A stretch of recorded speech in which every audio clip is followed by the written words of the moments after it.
Hi guys, good morning and welcome back to my Bangla channel. কেমন আছো তোমরা সবাই? তো আশা করছি তোমরা সবাই অ্যাজ ইউজুয়াল জাস্ট ফাটাফাটি আছো। আজকে দিনটা তোমাদের সবার খুব ভালো কাটবে। লাস্ট ভিডিও দেখে থাকলে তোমরা জানবে যে আমার বাড়িতে আজকে ফল সিলিং এর কাজ চলছে অ্যান্ড সকাল থেকেই ওরা কাজ করছে। তো ইন দ্য মিন টাইমকে ওরা সব সাইজ ফাইজ মানে মেপে নিয়ে আর কি নিচে গিয়ে প্ল্যাঙ্কসগুলো কাটছিল, যে উডেন প্ল্যাঙ্কসগুলো আর কি নতুনভাবে বসবে আর কি। তো সেই টাইমটা আমি গিয়ে এখন জিম করে এলাম। এই জাস্ট জিম থেকে ফিরলাম, আজকে ব্যাক মানে ওয়ার্কআউট করেছি। তো যাই হোক, এখন আমি চলে এসেছি। এবার এসে দেখলাম ওরা ফিক্সিং করছে, ফিক্সিং স্টার্ট করেছে। তো একটু পরে তোমাদেরকে গ্লিম্পসটা দিচ্ছি। তো চলো, ইন দ্য মিন টাইম আমি যাই গিয়ে স্নান টান করে ফ্রেশ হয়ে আসি, কারণ পুজোও দিতে হবে। তো চলো, without further do let's start today's video. I hope কি আজকের ব্লগটা দেখতে তোমাদের সবার খুব ভালো লাগবে। স্নান টান করে ফ্রেশ হয়ে আমার ঠাকুরকে পুজো দেওয়া হয়ে গেছে। এবার লাঞ্চ করবো, বাট একটা মানে প্রবলেম আছে আজকে, সেটা হচ্ছে আমি আজকে চিকেন খেতে পারবো না। শুধু ভেজিটেবলস, বয়েল ভেজিটেবলস, আর হচ্ছে তোমার আজকে ডাল সেদ্ধও নেই, যেহেতু আজকে মুগ ডাল হয় না। তো মুগ ডাল সেদ্ধ আমি খেতে পারি না। আর এদিকে হচ্ছে তোমার ফ্রুটস রয়েছে, এটাই খেতে হবে আমাকে আজকে। কারণ কালকে মাসকে যখন আমি বলেছিলাম মাসে আমি চিকেনটা রান্না করব, তো মাসে আমাকে পুরোটা চিকেন দিয়েছিল। মানে সেটা আমি বুঝতে পারিনি, আমি কি করে ভাববো যে মাসে পুরোটা চিকেন দেবে। আর যাই হোক, যদিও বা মাসে পুরোটা চিকেন দিয়ে থাকে, মাসে একবারের জন্য আমাকে জানায়নি যে পুরোটা চিকেন মানে চিকেন শেষ হয়ে গেছে আর কি, এটা উনি জানায়নি। আর এটা ওনার আজকের না, এটা ওনার পুরনো অভ্যেস। উনি কখনো বলে না যে পেঁয়াজ ধরো নেই বা আলু ধরো নেই বা কোনো মশলা ধরো শেষ, কখনো উনি বলে না। এসে হুট করে বলবে যে এটা তো শেষ, আমি বলতে ভুলে গেছি। একদিন বলতে ভুলে গেলে হয়, প্রত্যেক দিন যদি উনি বলতে ভুলে যায় তখন মুশকিল না।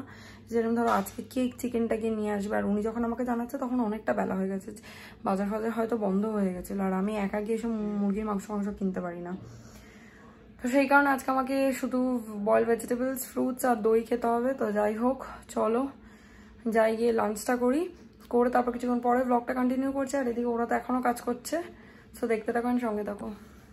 সকাল থেকে দুপুর থেকে বিকেল হয়ে গেল, ওদের কাজ এখনো অবধি শেষ হয়নি। বিকেল কি, সন্ধে 6টাই তো বলে, 6:30 বাজতে যায়, ওদের এখনো কাজ শেষ হয়নি। এখনো বলছে কিছুক্ষণ সময় লাগবে। এদের জন্য আজকে সুইমিংয়েও যাওয়া হয়নি। মানে কালকে শুরু করলাম, আজকে আবার গ্যাপ। মানে কি বলবো, এত খারাপ লাগছে সুইমিংটার জন্য। তো যাই হোক, এখনো চলছে, চলুক। শেষ হলে একেবারে তাড়াতাড়ি, মানে শেষ হলেই একেবারে বেরোবো। এখন চেঞ্জ করে নিলাম, ফ্রেশ ট্রেশ হয়ে গেলাম, মুখ হাত পা ধুলাম ভালো করে। এবার যাবো গিয়ে সন্ধ্যেটা দেবো, দিয়ে তারপরে ওয়েট করবো ওদের শেষ হবে কাজ, তারপরে বেরোবো। এই জাস্ট বাড়ি ঢুকছি। এখন কটা বাজে দেখে নাও, 8:56। এখন ওরা জাস্ট সবে কাজ শেষ করলো। কি বলবো, বলেছিল 6টার মধ্যে হয়ে যাবে, সেই এখন 9টা বাজিয়ে দিল। তাই হোক, আমি এখন বাড়ি এলাম, ভেতরে যাই, মা অনেকক্ষণ ধরে ফোন করছে। চলো। তো ফাইনালি এই হচ্ছে আমাদের ব্যালকনির ফল সিলিং, আর এগুলো হচ্ছে ট্র্যাপ ডোর, বিকজ উপরে তো গিজার রয়েছে না, তো সেই কারণে বোর্ডেন প্ল্যাঙ্কস দিয়ে এবার এরকমভাবে বানানো হয়েছে এটাকে। Hi guys, good morning. কালকে সেই বিকেল মানে ওই রাতের বেলা 9টার সময় বাড়ি গেলাম, তারপর আর কোনো ব্লগ করা হয়নি। বেসিক্যালি কালকে ধরে নাও ওই 4টে-5টে থেকে আমার সাংঘাতিকভাবে পিঠে ব্যথা হচ্ছে। মানে পিঠের দুটো সাইডে, হাতের জাস্ট জয়েন্টটার নিচে প্রচণ্ড ব্যথা হচ্ছে। এবার এতদিন বাদে মানডে সুইমিংয়ে গেলাম, সেই কারণে নাকি কালকে গিয়ে ব্যাক ওয়ার্কআউট করার সময় কোনোভাবে চোট লেগে গেছে যাই না, বাট সাংঘাতিক ব্যথা হচ্ছিলো। এবার আস্তে আস্তে ব্যথাটা ওই 4টে, 4:30 থেকে শুরু হয়। এইবার ওরা কাজ করছে, আমাকে বসে থাকতে হচ্ছে। এবার মানে ধরেই না, সকালটা তো বসেই ছিলাম, তারপরে দুপুরবেলা একটুখানি স্নান টান করে লাঞ্চ করে একটু গিয়ে হেলাম নিয়ে বসেছিলাম, শুইও নি, কারণ অবভিয়াসলি ঘরের লোক কাজ করছে, কি করে আমি শান্তিতে শুয়ে থাকবো। তারপরে তোমার ধরে নাও ওই 4টে-5টে যখন থেকে ব্যথা করছে, আমি আর স্ট্রেট হয়ে চিত হয়ে শুতে পারছি না। এবার আমি বসে আছি পিঠে একটা বালিশ হেলান দিয়ে, তো দেখছি না তাতেও হচ্ছে না। তারপর এখানে এসে সোফায় বসলাম, ওই এল সোফাটায়, ওতেও দেখছি না হচ্ছে না, কিছুতেই কোনোভাবে কোনো রিলিফ পাচ্ছি না। আর সেই আমি 4টে থেকে মনে করো ওই রাত 9টা অবধি, যতক্ষণ আমরা কাজ শেষ করছি, আমি ঠায় বসেছিলাম।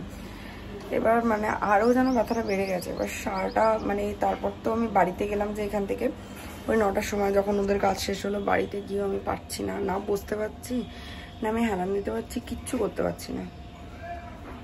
তারপরে শায়নকে ফোন করলাম, শায়ন এলো আমাকে নিয়ে, ফ্ল্যাটে এলো। তারপরে আমি কোনো কাজও করিনি, আমি কিচ্ছু করতে পারছিলাম না।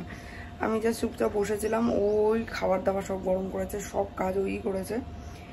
তারপর যাই হোক, তারপর তো রাতে আর কি বলবো, শেষ স্ট্রাগল। আমি না চিতো শুতে পারছি, না আমি পাশ ফিরতে পারছি। আর যদি এক পাশ ফিরে আছি তো তাহলে আরেক পাশ ফেরার সময় মানে বিভৎস কষ্ট হচ্ছে।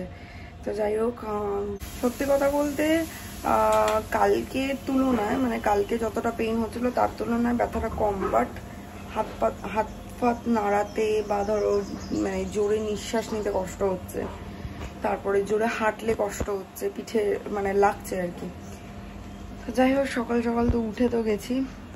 এদিকে আজকে আমাদের যে বিল্ডিংয়ের যিনি ময়লা নিয়ে যায় তিনি ময়লা নিয়ে যাননি, তো সেটা নিয়ে একটা মানে টেনশন চলছে। ভাবছি কোথায় ময়লাটা কিভাবে ফেলবো, কোথায় রাখবো। কারণ আমাদের আর কি প্রত্যেক দিন নিয়ে যায় এসে, তো এটা নিয়ে আমাদের কোনোদিনই ভাবতে হয়নি। আর আমি তো ডেফিনেটলি ভাবিনি, কারণ রোজ এসে নিয়ে যায়। তো স্বপ্ন বলছে দিদি তুমি দাও, আমি নিয়ে যাবো, আমি যাওয়ার সময় ফেলে দেবো। আমি বলছি না, দেখছি দাঁড়াও। ঠিক আছে, যাই হোক, এইসব নিয়ে তো চলছে। প্লাস বালকানির ফল সিলিংটা তো কমপ্লিট। এইবার বাকি আছে শুধু হচ্ছে কার্পেন্টিংয়ের কাজ, আর হচ্ছে ওই রুমটার পেইন্ট হবে। যেহেতু এত ধুলো ময়লা এদিক ওদিক করা হয়েছে না, ফার্নিচার ওঠানো হয়েছে, মানে একটা ফিক্স ফার্নিচারকে খোলা হয়েছে, তো অনেক জায়গায় রং চেটে গেছে। ইনফ্যাক্ট দেখো, এইসব জায়গায় ব্যালকানিতে অনেক জায়গায় রং চটে গেছে। তারপর ওরা যে কাজ করেছে ওদের হাত লেগেছে, সেই ময়লার দাগগুলোও রয়েছে। সো ব্যালকানিটাকেও কালার করতে হবে, ওই রুমটাও কালার করতে হবে। তো যাই হোক, চলো, এইসব তো চলতেই থাকবে। এখন রান্না দিদি রান্না করছে, স্বপ্না কাজ করছে। ওরা কাজ করে বেরোলে আমি জিম যাওয়ার তো ইচ্ছা আছে, গিয়ে ভেবেছি বাইসেপ ওয়ার্কআউট করব, কারণ বাইসেপের সাথেও পিঠের সম্পর্ক রয়েছে। তাও ভেবেছি বাইসেপটা যদি করতে পারি করবো, আর যদি না করতে পারি তাহলে ছেড়েই দেবো, আজকে না করে চলে আসবো, একটু ট্রেডমিলে ওয়াক করে নেবো, করে চলে আসবো।